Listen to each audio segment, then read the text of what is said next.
Hey everyone, you guys know who it is. It's the Boz here, and of course you know Peter Tuchman. Peter, thanks for coming on the show with me today. My pleasure. It's great. It's a beautiful Thursday for a So, Wednesday. Peter, I noticed your voice is a little different.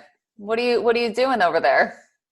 Are you It's not are you a excessive chain smoking. smoker? No, no, no, no. Thank God I'm not. No, anyway, I just have some residual stuff from Corona, but we're going to work to rehabilitate it. So you may hear me like this for a little while, but I'll be back full Oh, strength Peter. soon. Well, it's great to see you back and that you're doing better. You know, it sounds kind of sexy. I used to love getting a raspy voice after cheerleading camp. So, Cheerleading camp. I never went to there. Okay.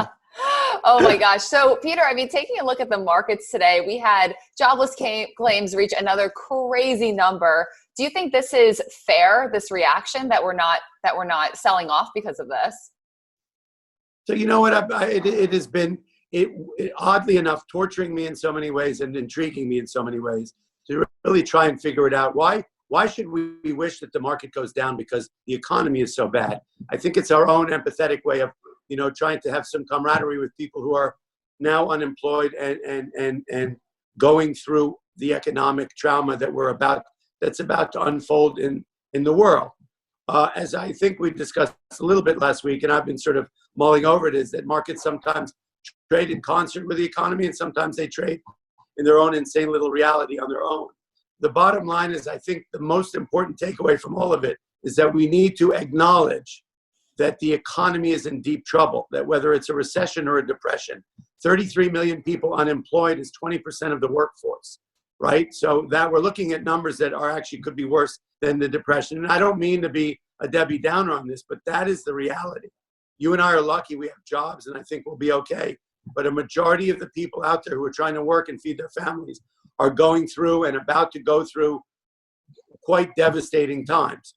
Why is the market going up in the eyes of these numbers? It's kind of baffling. But if we try and analyze it, and if you look at historic data from 2007 and 2009, when the Fed opened up all their windows and threw large amounts of cash in the form of bailouts and stimulus, the market rebounded in a similar fashion.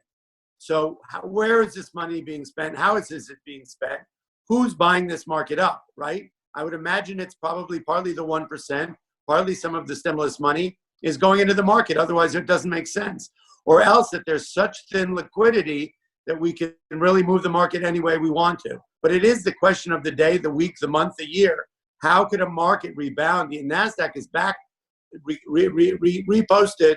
Sometimes, excuse me if I can't find words because I'm a little froggy, but has taken back all of the declines of 2020 in the eyes and the unfolding story of an economy globally and domestically that is devastating. So Peter, there for you go those with that that are one. I don't know, Bavazi, what do you think? well, listen, Peter. So for those who are betting against the market, should they just quit it at this point?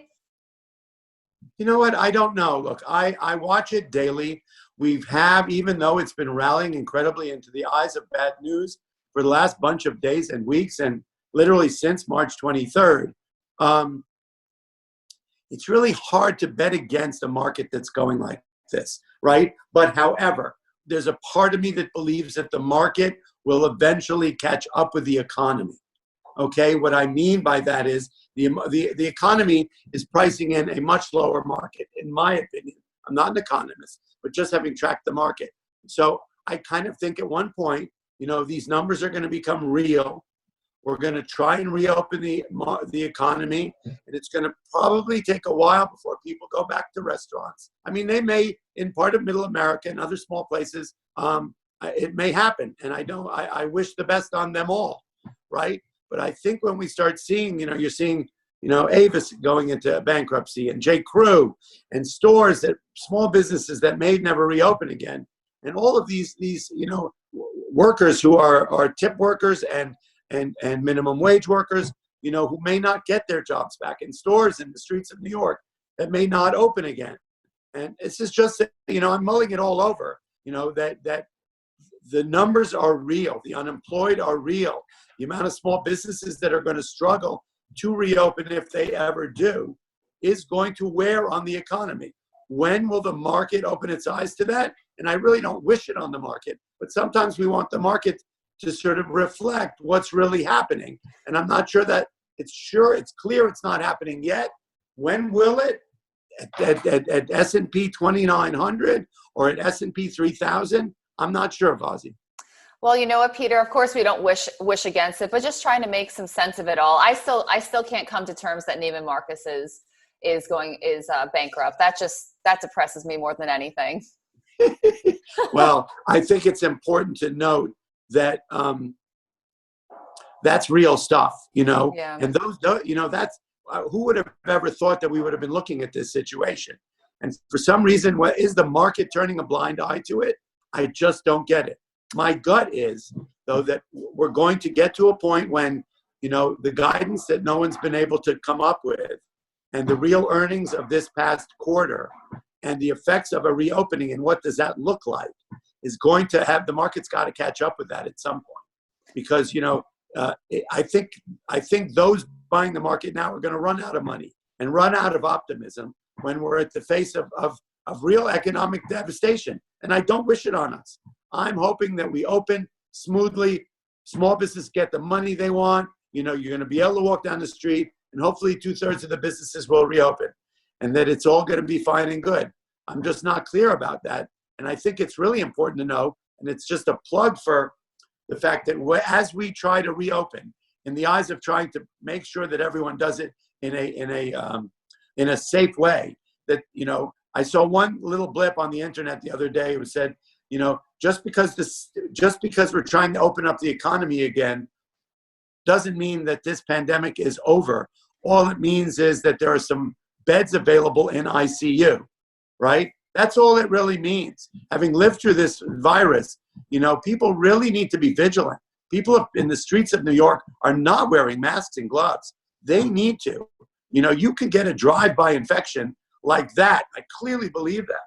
And, and we're talking, I'm 46 days into this thing. And, thank God I'm really doing so much better. But there's residual damage. Whether I have enough energy and whatnot to go back to work is not clear. And that's going to weigh on the reopening reality. So I beg people to not think this has gone away.